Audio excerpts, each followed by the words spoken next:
പക്ഷേ അവരെന്തിനാ ഇവിടെ ബാഗ് ഉപേക്ഷിച്ച് പോണം മാഡം? That's A question. ഒരു പ്രൈമറി സ്കൂൾ സ്റ്റുഡന്റ് ഇതുപോലൊരു സ്ഥലത്ത് ബാഗ് ഉപേക്ഷിച്ച് പോണെങ്കിൽ അതിനർത്ഥം ആ കുട്ടി അല്ലെങ്കിൽ ആ കുട്ടികൾ അപകടത്തിലാണെന്നാണ്. ബാഗ് നഷ്ടപ്പെടാനുള്ളൊരു സാഹചര്യം അവർക്കുണ്ടായിട്ടുണ്ടാവും. ബാഗ് അവർക്കൊരു ഭാരമായിട്ടുണ്ടാവും. അപ്പോ നമ്മൾ കാട്ടിലേക്ക് ഇറങ്ങുന്നു സുനിതേ. പഴക്ക സമയമില്ല. മാഡം, സന്ധ്യയാവാറായി. രാത്രിയായ ചതിക്കുഴികൾ പതിയിരിക്കുന്ന കാടാണ്. നടന്നു പോകുമ്പോൾ കാലിൽ പിടിച്ചു വലിച്ച് താഴ്ത്തുന്ന ചതുപ്പുകളും വന്യമൃഗങ്ങളും ഒക്കെ ഉണ്ട്.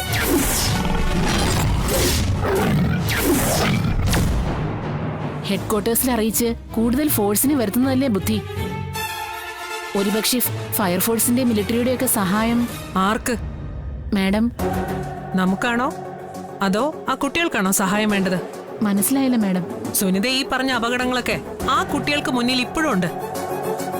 ഇരുട്ട്, ചതുപ്പ്, വന്യമൃഗങ്ങൾ, അവർക്ക് എത്രയും പെട്ടെന്ന് സഹായം എത്തിക്കാന്നുള്ളത് നമ്മുടെ ദൗത്യ. ഫയർഫോഴ്സും സ്പെഷ്യൽ ഫോഴ്സും ഒക്കെ വന്നോട്ടെ, പക്ഷേ അതിനു മുമ്പ് നമ്മളെ കൊണ്ടാവുന്നത് ചെയ്യണം. അവരൊക്കെ എത്തുന്നത് വരെ നമ്മളെ ഇവിടെ എന്തെങ്കിലും തടഞ്ഞു നിർത്തുന്നുണ്ടെങ്കിൽ അത് നമ്മുടെ മനസ്സിലെ ഭയം മാത്രമാണ്. മനസ്സിലായോ? Yes madam. എന്നാ വാ.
ഇനി എന്ത് ചെയ്യും?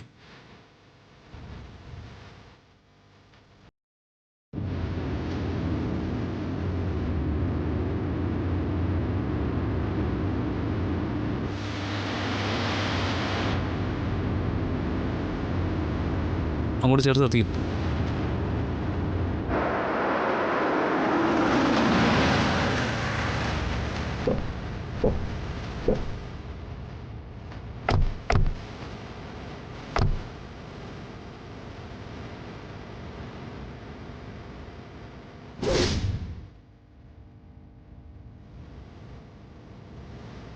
ഇനി എങ്ങനെയാ മുന്നോട്ട് പോകുന്നത്?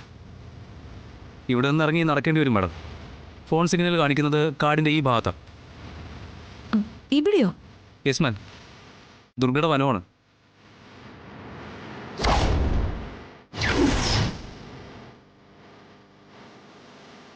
കാട്ടിലേക്ക് ഇറങ്ങി നടക്കാം, അല്ലെങ്കിൽ ഈ കാട് വഴി അധികം ദൂരം മുന്നോട്ട് പോവില്ല. ഇറങ്ങി നടക്കാനോ? അതിന് ഈ വനത്തിലൂടെ മാഡത്തിനെയും കൊണ്ട്? വന്യമൃഗങ്ങളുള്ള വനമല്ലേ? അതെ മാഡം, കളക്ടർ മാഡത്തെ സംബന്ധിച്ച് റിസ്ക് ആണ്. നമുക്ക് വേറെന്തെങ്കിലും വഴി ആലോചിക്കാം.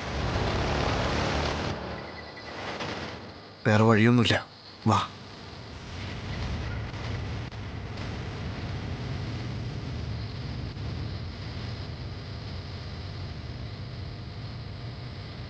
നിങ്ങൾ വരുന്നില്ലേ? വാ.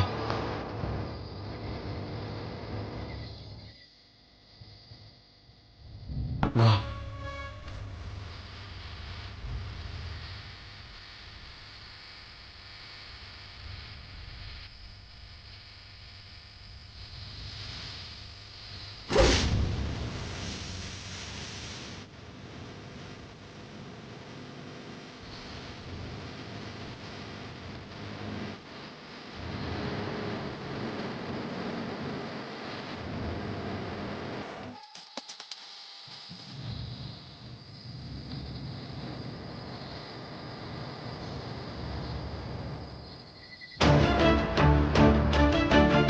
വേറെന്താ വഴിയെന്ന്? മേഡം ഇവിടെ ഇരുന്നോട്ടെ, ഒപ്പം ഗാർഡിനെ ഇരുത്താം. വിവരങ്ങൾ നമ്മൾ അപ്പപ്പോൾ അറിയിച്ചാൽ പോരെ? അതും അല്ലെങ്കിൽ മേഡത്തെ ടൂറിസ്റ്റ് ബംഗ്ലാവിലാക്കാം. ഒന്ന് റിലാക്സ് ചെയ്യട്ടെ. AC റൂം ഉണ്ടല്ലോ. അതാ നല്ലത്. എന്നാ മേഡത്തോട് പറഞ്ഞേക്കൂ. ശരി. സമയം പാഴാക്കാനില്ല. മേഡത്തെ സേഫാക്കിയിട്ട് എത്രയും പെട്ടെന്ന് വനത്തിലേക്ക് ഇറങ്ങണം. രാത്രിയായി കഴിഞ്ഞാലേ കാടിന്റെ സ്വഭാവം മാറും.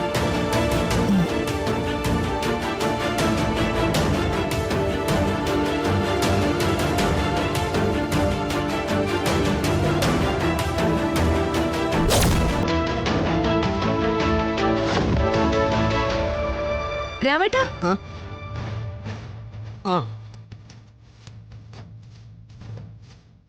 എന്താ? മാഡം എവിടെ?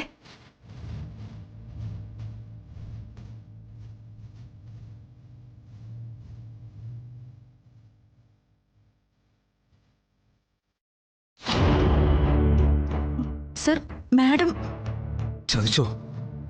വാ നോക്കാം.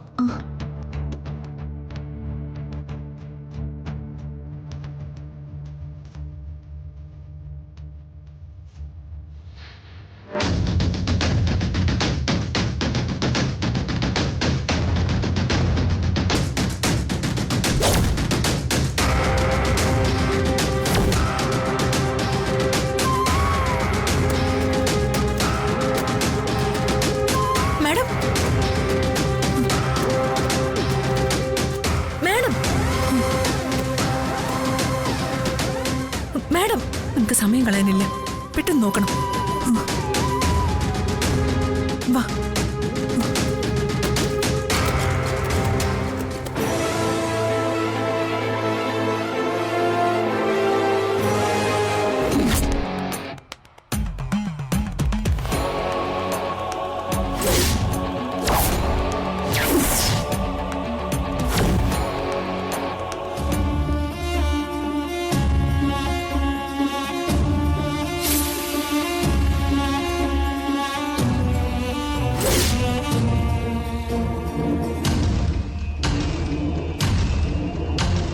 ഇത് തന്നെയല്ലേ ശാന്ത മല്ലീശ്വരം കോവില്? അതെ ശാരദാമ്മേ. കാട്ടുമുക്കിലുള്ള ഈ ക്ഷേത്രത്തെ പറ്റിയാണോ ഭാനുമതിയമ്മ പറഞ്ഞത്? ആരെയും കാണാനുമില്ല.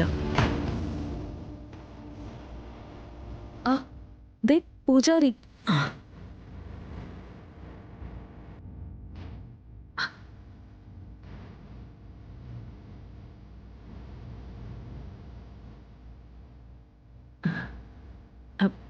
നമസ്കാരം തിരുവേനി. എന്താണാവോ ഈ സമയത്ത്? ഒരു പൂജ ചെയ്യാനുണ്ടായിരുന്നു തിരുവേനി. മരിച്ച ആളുടെ പേരും നക്ഷത്രവും പറഞ്ഞോളൂ, ചെയ്യാം. അയ്യോ, മരിച്ച ആളോ? ഇത് ജീവിച്ചിരിക്കുന്ന ഒരാൾക്ക് വേണ്ടിയാ. ആ, അല്ല, നിങ്ങൾ മല്ലീശ്വരം കോവിലേക്ക് തന്നെ അല്ലേ വന്നത്? ആ, അതെ. എന്നാലേ ആത്മാക്കളുടെ ക്ഷേത്രം എന്നാണ് ഇത് അറിയപ്പെടുന്നത്. ഇവിടെ ജീവിച്ചിരിക്കുന്നവർക്ക് വേണ്ടി പൂജാവിധികളൊന്നുമില്ല. പൊയ്ക്കോളൂ, നിങ്ങളെ ആരോ പറഞ്ഞ് തെറ്റിദ്ധരിപ്പിച്ചതാവും. തിരുമേനി, ആ, അങ്ങനെയാവാൻ വഴിയില്ല തിരുമേനി. ഒരു ഭാനുമതി അമ്മയാ ഈ ക്ഷേത്രത്തെ പറ്റി പറഞ്ഞത്. ഭാനുമതി അമ്മയോ? ആ, അതെ. നല്ല പരിചയമുണ്ടല്ലോ ആ പേര്. അതെ തിരുമേനി, ഈ ക്ഷേത്രത്തെ പറ്റി നല്ല ഗ്രാഹ്യത്തിലാ ഭാനുമതി അമ്മ സംസാരിച്ചത്. നിങ്ങൾ പറയുന്നത് എനിക്ക് ശരിക്കും അങ്ങോട്ട് മനസ്സിലാവുന്നില്ല കേട്ടോ. ഈ ക്ഷേത്രത്തിൽ അങ്ങനെ നിത്യസംരക്ഷകരാരുമില്ല. ധർമ്മദേവനാണ് മുഖ്യപ്രതിഷ്ഠ. ദേവന്റെ ധർമ്മം എന്താണെന്ന് അറിയാമെന്ന് തോന്നുന്നു. അറിയാം തിരുമേനി. ജീവിച്ചിരിക്കുമ്പോൾ മനുഷ്യന് വേണ്ടത് ആയുർദൈർഘ്യവും ആരോഗ്യവും സമ്പൽ സമൃദ്ധിയും ഒക്കെയാണ്. ഇതിനൊന്നും വേണ്ടി ധർമ്മദേവന്റെ മുന്നിൽ ആരും വരാറില്ല. മറ്റു ദേവന്മാരാണ് അതിനഭയം. മരണാനന്തര കർമ്മങ്ങൾക്കും സ്വർഗപ്രാപ്തിക്കും വേണ്ടി ചില പൂജാവിധികൾ ഇവിടെ നടക്കാറുണ്ട്. അതുകൊണ്ടാണ് മല്ലീശ്വരം കോവിലിനെ ആത്മാക്കളുടെ ക്ഷേത്രമെന്ന് വിളിക്കുന്നത്. ക്ഷേത്രത്തിൻ്റെ പ്രസിദ്ധിക്ക് വേണ്ടി നോട്ടീസുകളില്ല. വർഷാവർഷമുള്ള ഉത്സവ മാമാങ്കങ്ങളോ പൂരങ്ങളോ ഒന്നും തന്നെയില്ല. ആരെങ്കിലും ഈ കോവിലിനെ അറിയുന്നുണ്ടെങ്കിൽ അത് വാമൊഴിയായി മാത്രം. വാമൊഴിയായി പ്രചരിക്കുന്നതിൽ ഉള്ളതിൽ കൂടുതൽ പൊടിപ്പും തൊങ്ങലും കൂടിയുണ്ടെന്ന് കൂട്ടിക്കോളൂ. ക്ഷേത്രത്തിൽ ആത്മാക്കൾ നിത്യസന്ദർശകരാണത്രേ. മനുഷ്യരൂപത്തിൽ മജ്ജയും മാംസവുമായി അങ്ങനെ പലരെയും ഇവിടെ കണ്ടവരുണ്ടത്രേ. നിങ്ങളെ പേടിക്കൊന്നും വേണ്ട കേട്ടോ. ഈ നിൽക്കുന്ന ഞാൻ മനുഷ്യൻ തന്നെയാ. അല്ല, ആഗമനോദ്ദേശം എന്തായാലും പറഞ്ഞോളൂ. തിരുമേനി, അതൊരു ദർശനമാണ്. ദർശനമോ? ധർമ്മദേവന്റെ ക്ഷേത്രത്തിൽ പൂജ ചെയ്യുന്നുണ്ടെങ്കിലും എനിക്ക് ഈ ദർശനങ്ങളിലും വെളിപാടുകളിലുമൊക്കെ വിശ്വാസം തീരെ കുറവാ. പറഞ്ഞോളൂ. കഥകൾ കേൾക്കാൻ എനിക്കും ഇഷ്ടമാണ്. കെട്ടുകഥയും കഥയല്ലേ. പറഞ്ഞോളൂ ശാരദാമ്മേ, എന്തായാലും ഇത്രയും ദൂരം വന്നതല്ലേ.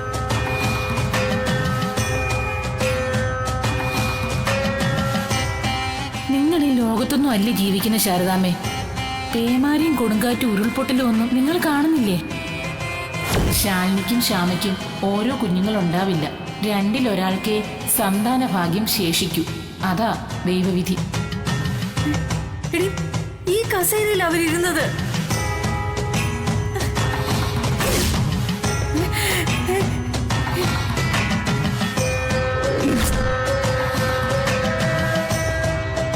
അല്ല, ഇപ്പറഞ്ഞതെല്ലാം സംഭവിച്ചത് തന്നെയാണല്ലോ അല്ലേ?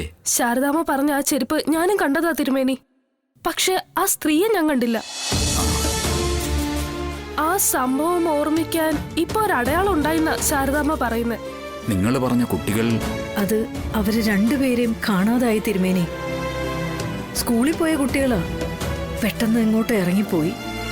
രണ്ടിലൊരാളുടെ ആയുസിനെ ചൊല്ലിയാണ് ഭയം അല്ലേ? സ്വപ്നദർശനമോ തോന്നലോ എന്തും ആയിക്കൊള്ളട്ടെ, ഒരു പൂജ ചെയ്യുന്നതിൽ വിരോധമൊന്നും സംഭവിക്കാനില്ല. ആപത്തൊഴിവാകാനും സാധ്യതയുണ്ട്. പക്ഷേ മല്ലീശ്വരം കോവിലെന്ന് തന്നെയാ തിരുമേനി അവര് പറഞ്ഞത്. എനിക്ക് നല്ല ഉറപ്പാ. അത് തന്നെ ആശയക്കുഴപ്പവും. മരണവുമായി ബന്ധപ്പെട്ട് മാത്രമേ മല്ലീശ്വരം കോവിലിന്റെ പേര് ആരെങ്കിലും പറയാറുള്ളൂ. സ്വപ്നദർശനത്തിലായാലും മല്ലീശ്വരം കോവിൽ എന്ന പേര് വന്നാൽ കാലപാശം കഴുത്തിൽ ചുറ്റിയെന്ന അർത്ഥം. അതുകൊണ്ട് ആ ദർശനം എന്ന് പറയുന്നത് വലിയൊരു അപകടം തന്നെയാ.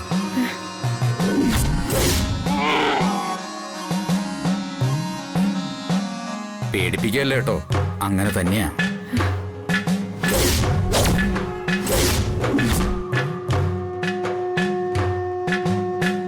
അത് സംഭവിച്ചു കഴിഞ്ഞൊന്ന് കൂട്ടിക്കോളൂ. തിരുമേനി, പേരും നക്ഷത്രവും മുൻകൂറായി പറഞ്ഞോളൂ. ശേഷക്രിയകൾ എന്തെങ്കിലും ഉണ്ടെങ്കിൽ ചെയ്യാം. തിരുമേനി എന്തൊക്കെയാ പറയുന്നേ? ദൈവം നിശ്ചയിച്ചത് തിരുത്താൻ മനുഷ്യനെ കൊണ്ടാവില്ല. തിരുമേനി, ഇതിനാണോ ഇത്രയും ബുദ്ധിമുട്ട് സഹിച്ച് ഞങ്ങൾ ഇവിടെ വരെ വന്നത്?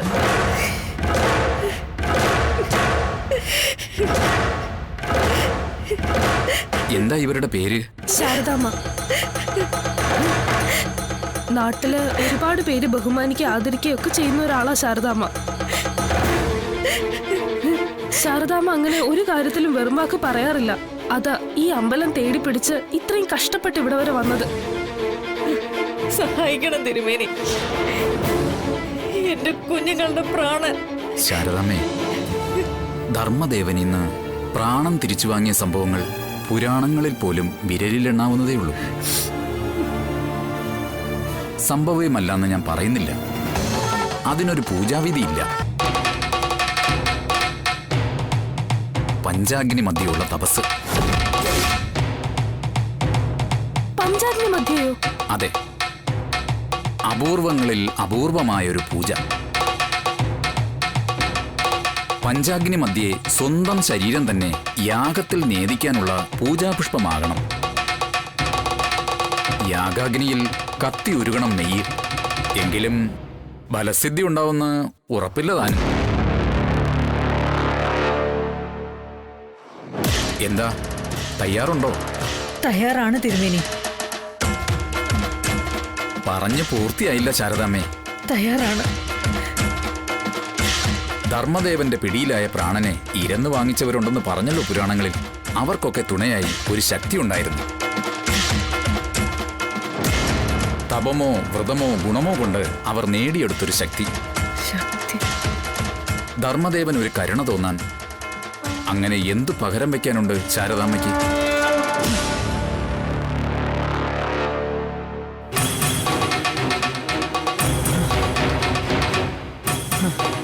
അങ്ങനെ ഒന്നുണ്ട് തിരുമേനി, അങ്ങനെ ഒന്നുണ്ട്.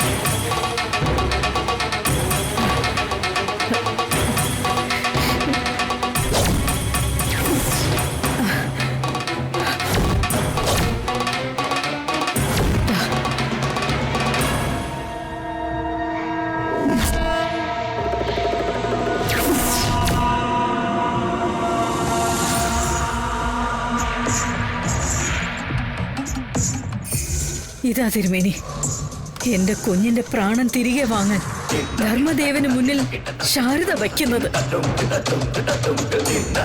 ശാരദയുടെ പാതിവൃത്യത്തിന്റെ ശക്തി.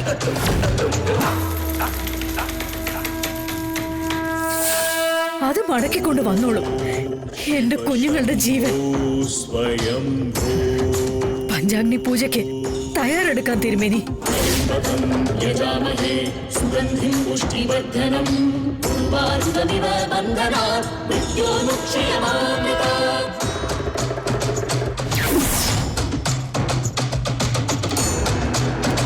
പപ്പി, പപ്പി, മോളെ പപ്പി, മോളെ puppy, puppy, puppy, puppy, puppy, puppy, puppy മോളെ.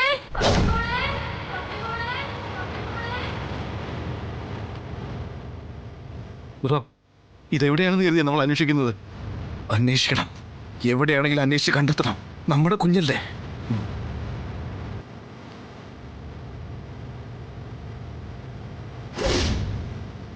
അയ്യോ, ഇരുട്ടി എന്ത് ചെയ്യും? പേടിക്കാത്ത വാശാമ, കുഴപ്പമൊന്നുമില്ല. പപ്പി, പപ്പി, പപ്പി,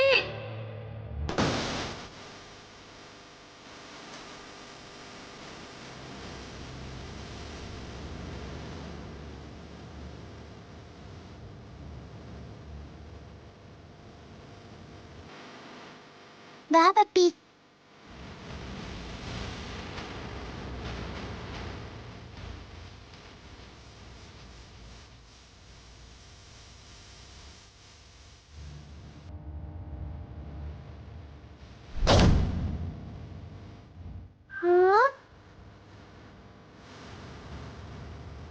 സത്യം ദേ നോക്ക്.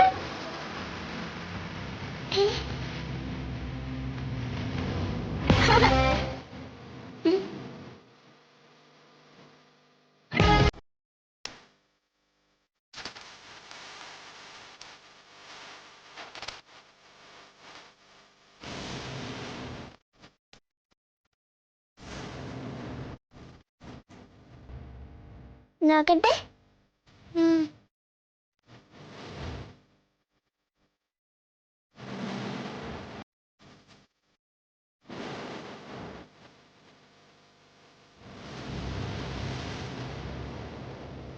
നമ്മളിത്ര കഷ്ടപ്പെട്ടത് വെറുതെ ആയല്ലോ സത്യെ. എന്ത് ചെയ്യാനാ പപ്പി? രാത്രി ആവാറായെന്ന് തോന്നുന്നു. വാ നമുക്ക് പോവാം. പോവാം.